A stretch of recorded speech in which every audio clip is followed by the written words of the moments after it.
বন্ধুরা, good morning. কেমন আছো সবাই? আশা করি সবাই খুব খুব ভালো আছে, সুস্থ আছে। আমিও ভালো আছি।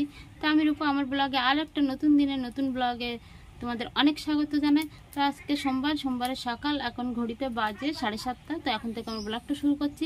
তো সারাদিন আমার সঙ্গে থাকো আর দেখতে থাকো। তো দেখো বন্ধুরা, আমি সকালের ভাত বসিয়েছি। এই যে ভাত হচ্ছে, এদিকে কড়াইতে ডাল সিদ্ধ হচ্ছে। আমাদের আজকে ধান কাটার প্রথম দিন। তো 8 জন রয়েছে, ধান কাটছে তারা। আমাদের ধান মাঠের থেকে কেটে বেঁধে বাড়ি নিয়ে এসে ঝেড়ে গোলায়, আমাদের গোলা আছে ধানের, তার মধ্যে তুলে দেবে। তো যে কদিন লাগে সেই কদিন ওরা আমাদের বাড়িতে 3 সাজই ভাত খাবে। তো ওদের জন্য রান্না বসিয়েছি। সকালে ডাল, আম ডাল করবো ভাবছি, টক ডাল আর ভাত। তো রান্নাটা করে নিই, ওরা এক্ষুনি এসে পড়বে। ওদের খাওয়া দিতে হবে। ওদের খাওয়ানোর পরপরই আবারই দুপুরের ভাত বসানোর জন্য রেডি হতে হবে। তো চলো দেখতে থাকো। তো দুপুরে রান্নার বাজার চলে এসেছে। দেখো, ক্ষেতের লাল শাক, কুমড়ো, মাছ, শুকনো লঙ্কা, মিট মশলা, গরম মশলা, 4 ফোড়ন সব নিয়ে এসেছে। বাড়ি আলু রয়েছে, পেঁয়াজ রয়েছে, সব কিছু রয়েছে। তো চলো এগুলো কেটে নিই, শাকগুলো মাছগুলো কেটে নিই, তারপরে দুপুরে রান্না বসাবো। তাড়াতাড়ি রান্না বসাতে হবে, ওদের 1টার মধ্যে খেতে দিতে হবে। চলো আমার সঙ্গে থাকো। দেখো আমার মা কতগুলো মাছ কাটছে, বড় বড় বাটা মাছ।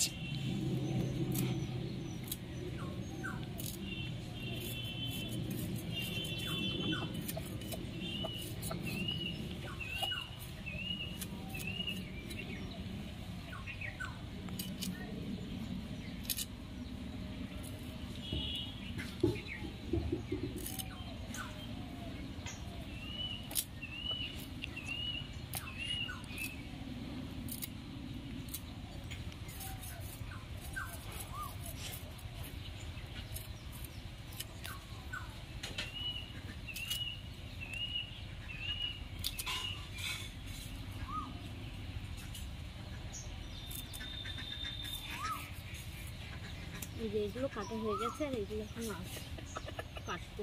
তো কাটছি, এগুলো সব কেটে নেব।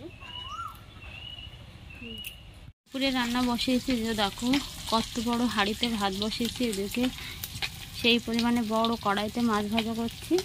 এই যে কিছু মাছ ভাজা হয়ে গেছে, কিছু ভাজা হচ্ছে। আর এদিকে কিছু ভাজার জন্য লবণ হলুদ দিয়ে মাখিয়ে রেখেছি। তো এত বড় হাঁড়ি কড়ায় রান্না করার কারণ, আমাদের বাড়ির লোক দিয়ে আর যারা ধান কাটছে তাদের দিয়ে মোট 13 জনের জন্য রান্না। ওই জন্য বড় বড় হাঁড়ি কড়াতে রান্না করতে হচ্ছে। তো জানি না পারবো না কি এতগুলো রান্না করতে, চেষ্টা করি। তো চলো তোমরা সঙ্গে থাকো আর দেখতে থাকো। উপরে এদিকে খুব জোর ঝড় বৃষ্টি হয়েছিল, তো সেই জন্য অনেক আম পড়েছে গাছ থেকে বড় বড়। ওই দেখো নিচে। আর আমার মা বালতি নিয়ে কুড়াতে শুরু করেছে। আর ওই যে আমাদের আম গাছ, ওর থেকেও অনেক আম পড়েছিল, কিন্তু লোকেরা সব কুড়িয়ে নিয়ে গেছে। আর কিছু আম এদিকে রয়েছে, সেগুলো আমি কুড়াচ্ছি।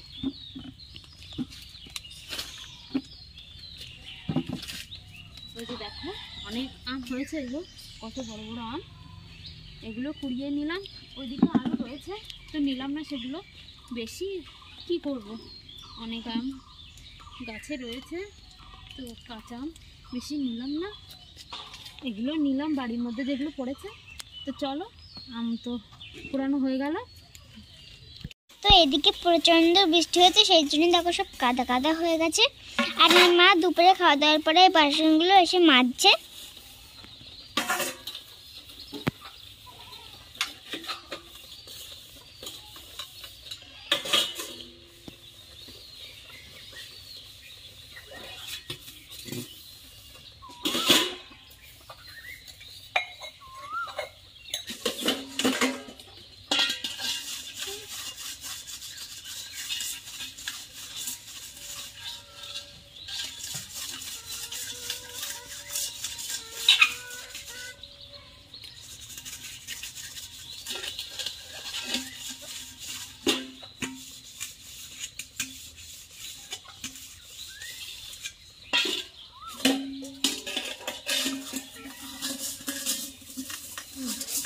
দুপুরে ঝড় হয়েছিল, তো সেই জন্য উঠানে পাতা পড়ে উঠানটা খুব নোংরা হয়ে গেছে। আমার মা সেই জন্য ঝাড় দিচ্ছে।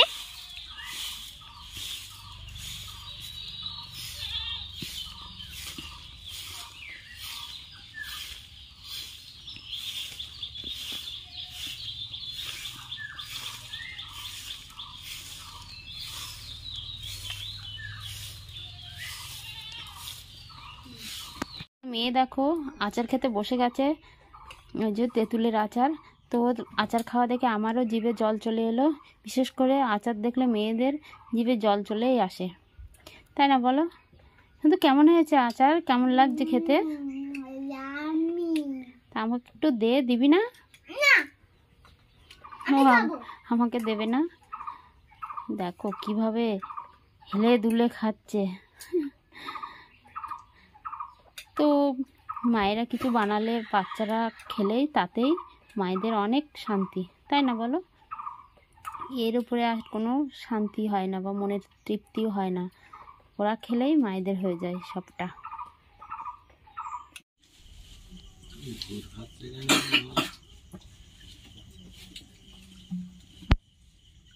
আমি ওই যেদিকে ওই দোকান থেকে দেখাইছিলাম আর কি, ওখানে কি কিছু কাটা হয়েছিল? ব্যাগসে কাটা হয়ে গেছে। ওই লম্বা ওলাটা, লম্বা পাশেরটা, আগের গায়েরটা, এইখানেরটা কাটা হয়ে গেছে, মাথার দিকে গা পর্যন্ত ওই সেটা, আর মাথা কাটা। তো রাতের খাওয়া দাওয়া আমাদের হয়ে গেছে। দেখো আজকে দুপুর থেকেই কারেন্ট নেই, ঝড় বৃষ্টি হয়েছিল তারপর থেকেই কারেন্ট নেই। তো দেখো এই যে গ্রামে লম্প বা টেমি বলে অনেকেই, সেটাই জ্বলছে আমাদের রান্নাঘরে। আর ওই দাদারা আমাদের খাওয়ার আগেই খেয়ে চলে গেছে, ওদের খেতে দিছিলাম। তো ভিডিওটা এখানে শেষ করছি। গুড নাইট, টাটা, সবাই ভালো থাকো, সুস্থ থাকো, দেখা হবে পরের ভিডিওতে।